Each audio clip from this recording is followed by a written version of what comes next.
encouraging organic farms. We should be encouraging organic gardens. We should be at the forefront of the urban homesteading movement. These are things that Muslims should be involved in. We should reject. Don't think, don't think, oh, I'm going to go to McDonald's and have a halal fish. Right? Seriously, because the whole way that McDonald's, everything about McDonald's is antithetical to our Prophet ﷺ and his sunnah. And I'm speaking openly. I don't care what anybody says. I am telling you that fast food is something that is destroying people. And we have to oppose fast food consumption. Don't drink Coca-Cola. Don't drink Pepsi-Cola. Don't drink Calthar Cola. Don't drink cola. Drink water. Drink milk. Drink soy milk if you want to. But don't drink these drinks that have nothing good for you, and the way they're produced is unhealthy. We have an unsustainable consumption of plastic. If you look back there and look at the number of plastic cans, that are plastic bottles of water that are back there, we've got a garbage fill in Isna because we're drinking. This is unsustainable. It cannot be sustained. We have to find alternative approaches to the way we consume things. We have to be committed to being green, the green dean. But we have to have commitment. I don't want applause. I want real commitment. I want people to commit to changing their lives. We need to divest in our homes. We need to be, we talk about boycotting Israel. I'm talking about boycotting all of them. If you can recognize their names, you should be boycotting them, because these people are destroying this planet.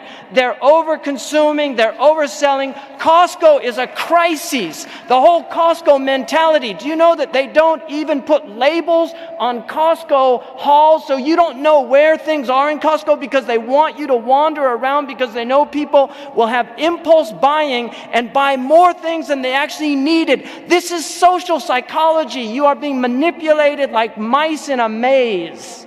And we need to oppose this type of mentality because it's destroying people. So I'm really asking you to really think about the Better World Buying Guide. We should have our own Muslim version of that. Of really making choices. I don't fly United Airlines anymore because they get an F. I don't fly American.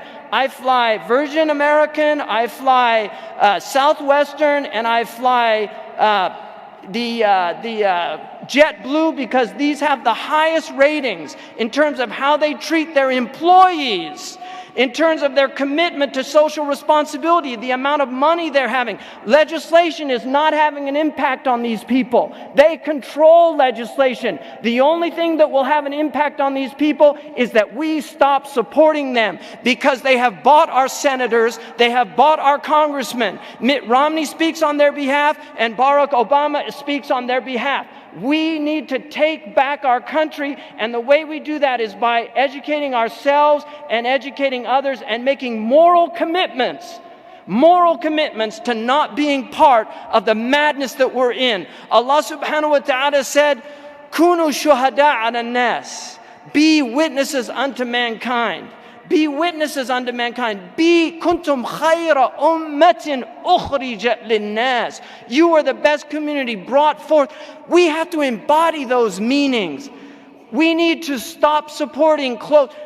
I get now, my clothes are made. I have a tailor who prays 5 prayers in the masjid. And I go and he makes me my clothes in one day.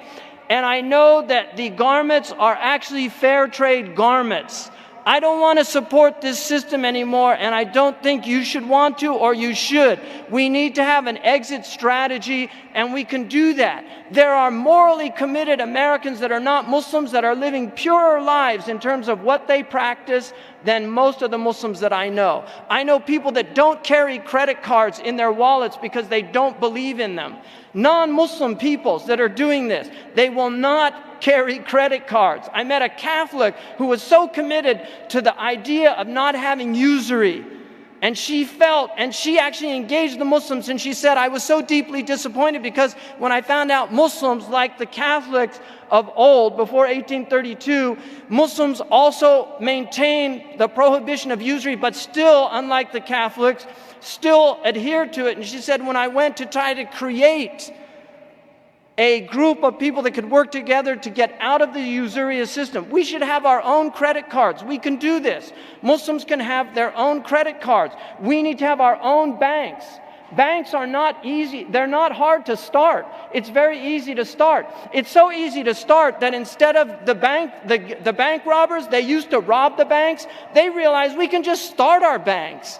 Why rob them and risk going to jail? Let's just open up our own banks and then we can rob all the people, right? This is what they did. So they actually got on the boards of the banks, right? Really, this is what's happened. So this is absolutely imperative that we really think about this. I would recommend going to moveyourmoney.org about moving out of the major banks into the smaller credit unions, local banks as a first step, because all of these major banks, they own all of the pawn shops. They own all of the usurious check cashing schemes in the poorest neighborhoods. It's the same companies. You should look at the documentary Maxed Out and see what they do. It's sinister what they do. And they destroy your credit scores because they want you to have low credit scores. So if you miss one payment, you get knocked down on your credit score because they want you to pay more interest. It's all a game. It's a scheme. And people have been really, unfortunately, they've become victims, but it's because of our lack of vigilance. It's our lack of vigilance. So this is, I really feel this is absolutely necessary that we become part of the solution and not part of the problem. But we have to do it with real moral commitment. That's the only way.